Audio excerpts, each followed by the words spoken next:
ପରେ ଆଜିର ଖାଇବା ଆପଣମାନଙ୍କ ସାମ୍ନାରେ ଦେଖିପାରୁଥିବେ। ଆମର ରହିଲା ଭାତ, ଆମ୍ବ ଆଉ ଏଠି ଆମର କାବୁଲି ବୁଟ ତରକାରୀ। ଠିକ୍ ଅଛି।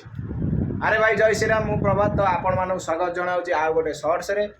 ତ କ'ଣ କରିବା, କର୍ମକ୍ଷେତ୍ରରୁ ଆସିଲି, ଗାଧେଇ ସାରିକିରି ଏଠି ଖାଇବାକୁ ଯାଉଛି। ବହୁତ ଜୋରରେ ବି ଖରା ପ୍ରବଳ, ଗରମ ବି ପ୍ରବଳ, ଟାୟାର୍ଡ଼ ବି ଲାଗିଲାଣି, ବୁଝିପାରୁଛନ୍ତି। ଆଉ କ'ଣ କରିବା, ସକାଳୁ କିଛି ଖାଇନଥିଲି, କେବଳ ଜଳଖିଆ ଖାଇକିରି ଯାଇଥିଲି, କର୍ମକ୍ଷେତ୍ରରେ କାମ କରୁଥିଲି। ଆଉ ଏବେ ଆସିକିରି ଗାଧେଇ ସାରିକିରି ଖାଇବା ପାଇଁ ଯାଉଛି। ତ ଆପଣମାନେ ଦେଖିଦେଲେ କ'ଣ କ'ଣ ଆଜିର ଖାଇବା। ଆଉ ଯିବା ଖାଇବା, ଟିକେ ରେଷ୍ଟ ନେବା, ବୁଝିପାରୁଛନ୍ତି। ଆଉ ପ୍ରଭୁଙ୍କର ପୂଜା ବି ସରିଯାଇଛି। ପ୍ରଭୁ ଜୟ ଜଗନ୍ନାଥ। ଏମିତି ସମସ୍ତଙ୍କୁ ଖୁସିରେ ରଖିଥାଉ ପ୍ରଭୁ। ତ ବାହାର ପଟର ଦୃଶ୍ୟ ଏମିତି ଅଛି, ବୁଝିପାରୁଛନ୍ତି। ପୁରା ମୁଣ୍ଡ ଫଟା ଖରା, ପ୍ରବଳ ଖରା।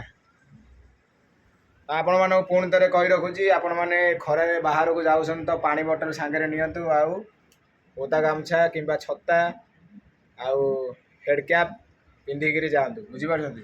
କାହିଁକିନା ଏ ଖରାରେ ଟୋଟାଲ୍ ଅତି ଆବଶ୍ୟକ ପଡ଼ିଲେ ଘରୁ ବାହାରନ୍ତୁ, ନଚେତ ଖରା କମିବା ପର୍ଯ୍ୟନ୍ତ ୱେଟ୍ କରନ୍ତୁ।